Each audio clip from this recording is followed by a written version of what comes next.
नमो बुद्धाय। आज हम प्रतीत्य समुत्पाद के बारे में जानेंगे और जानेंगे कि कैसे हम अपने दुखों से मुक्त हो सकते हैं। इन दुखों के पीछे के कारण क्या हैं। भगवान बुद्ध कहते हैं कि जो व्यक्ति प्रतीत्य समुत्पाद को जानता है वह धर्म को जानता है। प्रतीत्य समुत्पाद को पाली भाषा में पटिच्च समुत्पाद कहा गया है। प्रतीत्य समुत्पाद के सिद्धांत में यह बताया गया है कि किसी की उत्पत्ति के पीछे कोई न कोई कारण अवश्य होता है। यह कार्य की उत्पत्ति को कारण पर आश्रित बताता है। भगवान बुद्ध ने अपने द्वितीय आर्य सत्य में दुख के कारणों को स्पष्ट किया है। उन्होंने बताया है कि दुख के उत्पन्न होने का कारण होता है, क्योंकि इस संसार में कोई भी घटना बिना किसी कारण के घटित नहीं होती। प्रतीत्य समुत्पाद को महत्व देते हुए भगवान बुद्ध कहते हैं कि जो प्रतीत्य समुत्पाद को जानता है वह धर्म को जानता है, और जो धर्म को जानता है वह प्रतीत्य समुत्पाद को जानता है। प्रतीत्य समुत्पाद शब्द दो शब्दों से मिलने से बना है, प्रतीत्य और समुत्पाद। यहाँ प्रतीत्य का अर्थ है किसी वस्तु के उपस्थित होने पर, और समुत्पाद का अर्थ है किसी अन्य वस्तु की उत्पत्ति। इस प्रकार प्रतीत्य समुत्पाद का अर्थ हुआ एक वस्तु के उपस्थित होने पर किसी अन्य वस्तु की उत्पत्ति, अर्थात एक के आगमन से दूसरे की उत्पत्ति। प्रतीत्य समुत्पाद सिद्धांत के अनुसार एक के रहने पर दूसरे का प्रादुर्भाव होगा, और दूसरे के रहने पर तीसरे की उत्पत्ति होगी ही। प्रतीत्य समुत्पाद का नियम बतलाता है कि यदि वह है तो यह है, उसके उदय से इसका उदय होता है। महात्मा बुद्ध ने इस सिद्धांत के माध्यम से दुख के कारणों को जानने का प्रयास किया। इसको ऐसे समझें जैसे कोई पेड़ है तो उसका कारण है वह बीज है तो वह पेड़ है, और वह पेड़ है तो वह फल है, और ये क्रम चलता रहता है। इसी प्रकार मनुष्य भी इस जीवन चक्र में फंसा रहता है और दुख भोगता रहता है। इस प्रकार प्रतीत्य समुत्पाद का सिद्धांत कार्य कारण सिद्धांत पर आधारित है, जो यह सिद्ध करता है कि प्रत्येक कार्य अपने कारण पर आश्रित है। प्रतीत्य समुत्पाद सिद्धांत को जन्म मरण चक्र, भव चक्र और धर्म चक्र भी कहते हैं। प्रतीत्य समुत्पाद सिद्धांत दुख के कारणों को जानने के लिए 12 कड़ियों का वर्णन करता है। इसीलिए इस सिद्धांत को द्वादश निदान भी कहते हैं। इसमें सबसे पहला है अविद्या, दूसरा है संस्कार, तीसरा है विज्ञान, चौथा है नाम रूप, पांचवा है षडायतन, छठा है स्पर्श, सातवां है वेदना, आठवां है तृष्णा, नौवां है उपादान, 10वां है भव, 11वां है जाति, 12वां है जरा मरण। यहाँ पर हम प्रतीत्य समुत्पाद के सिद्धांत को समझने के लिए नीचे से ऊपर की ओर जानने का प्रयास करेंगे, ताकि आपको समझने में आसानी हो। जरा मरण। जरा मरण शब्द जरा और मरण शब्दों के मिलने से बना है। जरा का अर्थ है वृद्धावस्था और मरण का अर्थ है मृत्यु। यद्यपि जरा मरण का शाब्दिक अर्थ वृद्धावस्था और मृत्यु है, लेकिन यहाँ जरा मरण शब्द दुखों के प्रतीक के रूप में प्रयुक्त हुआ है। महात्मा बुद्ध ने संसार के सभी दुखों को सांकेतिक रूप से जरा मरण कहा है। वास्तव में हमें दुख क्यों होता है, इसके पीछे का कारण है जाति। जाति का अर्थ होता है जन्म ग्रहण करना। जब मनुष्य का जन्म होता है तो उसे सांसारिक दुखों का सामना करना पड़ता है। तो इस जन्म लेने के पीछे का कारण क्या है? इस जन्म लेने के पीछे का कारण है भव। भव का मतलब होता है जन्म लेने की इच्छा। जन्म लेने की इच्छा ही मानव को जन्म ग्रहण करने हेतु प्रेरित करती है। जन्म लेने की इच्छा होती है, इसीलिए हमारा जन्म होता है, और जन्म होता है इसलिए हमें दुख मिलता है। तो अब हमारा प्रश्न यह है कि हमें जन्म लेने की इच्छा क्यों होती है? जन्म लेने की इच्छा होती है उपादान के कारण। उपादान का मतलब होता है मोह, विषय सुख में आसक्त, लिप्त रहने की चाह। तो हमें मोह क्यों होता है? मोह होता है तृष्णा के कारण।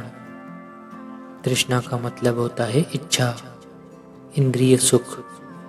इंद्रिय सुख प्राप्त करने की तीव्र इच्छा। तो हमें तृष्णा होने का कारण क्या है? तृष्णा होने का कारण है वेदना। वेदना का अर्थ है अनुभव, पूर्व इंद्रिया अनुभव, अर्थात पहले का अनुभव।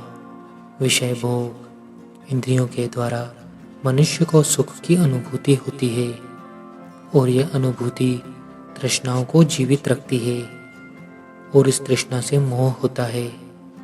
मोह से जन्म लेने की इच्छा होती है, और जन्म लेने की इच्छा से जन्म होता है, और जन्म से हमें दुख भोगना पड़ता है। तो हमें वेदना क्यों होती है?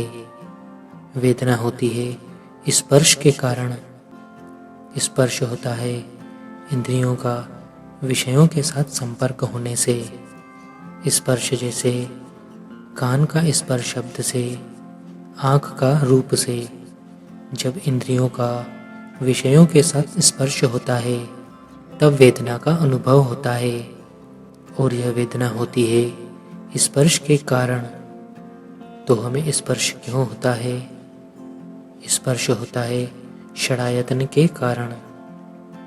षडायतन अर्थात 6 आयतन, मन सहित 5 इंद्रियां, आँख, नाक, कान, जीभ और त्वचा।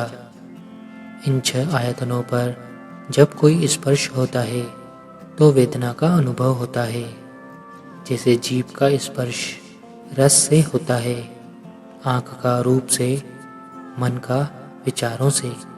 अगर यह रूप, रस हमें प्रिय होता है तो हमें सुखद वेदना होती है। अगर अप्रिय होती है तो दुखद वेदना होती है। तो ये षडायतन होने के पीछे का कारण क्या है? षडायतन होने के पीछे का कारण है नाम रूप। नाम रूप का अर्थ है मन और शरीर का समूह, अर्थात मन व शरीर के समूह को नाम रूप कहा गया है। तो यह नाम रूप क्यों होता है?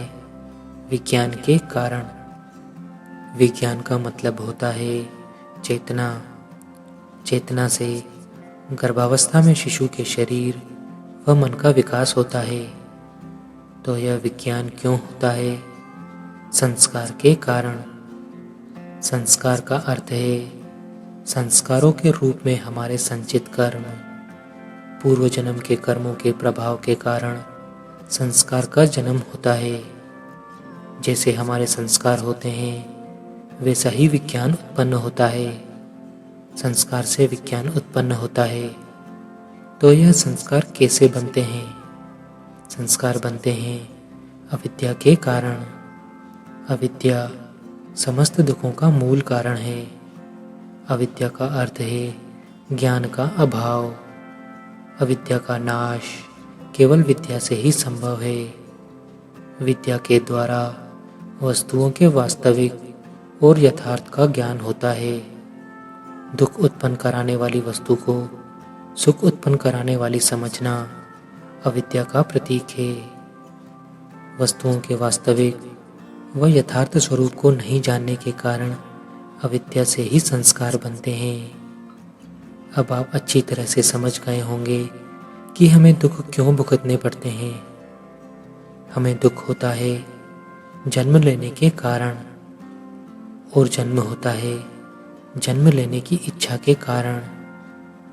जन्म लेने की इच्छा होती है मोह के कारण, मोह होता है तृष्णा के कारण, और तृष्णा होती है वेदना के कारण, और वेदना होती है स्पर्श के कारण, और स्पर्श होता है षडायतन के कारण, और षडायतन होता है नाम रूप के कारण, और नाम रूप होता है विज्ञान के कारण, और विज्ञान होता है संस्कार के कारण, और संस्कार बनते हैं अविद्या के कारण। इसीलिए अविद्या ही समस्त दुखों का कारण है। ये सभी 12 कड़ियाँ एक दूसरे से जुड़कर चक्र की भांति घूमती रहती हैं। मृत्यु के बाद भी ये चक्र रुकता नहीं है, क्योंकि अविद्या और संस्कार इस चक्र को चलाते रहते हैं, और यह क्रम पुनः नए जन्म से शुरू हो जाता है। इसीलिए इसे जन्म मरण चक्र भी कहते हैं। इस चक्र का मूल कारण अविद्या है, और जब तक अविद्या का अंत नहीं होता यह चक्र चलता रहता है, और मानव इसमें फंसकर दुख भोगता रहता है। अविद्या के अंत होते ही इस चक्र की कड़ियाँ एक के बाद एक अपने आप टूट जाती है, और मनुष्य निर्वाण का साक्षात्कार कर लेता है। तो हम आशा करते हैं कि आपको यह प्रतीत समुत्पाद अच्छी तरह से समझ में आया होगा। अगर आपका कोई प्रश्न हो तो कमेंट में ज़रूर बताइएगा। इस धर्म के श्रवण से समस्त प्राणियों का कल्याण हो। नमो बुद्धाय।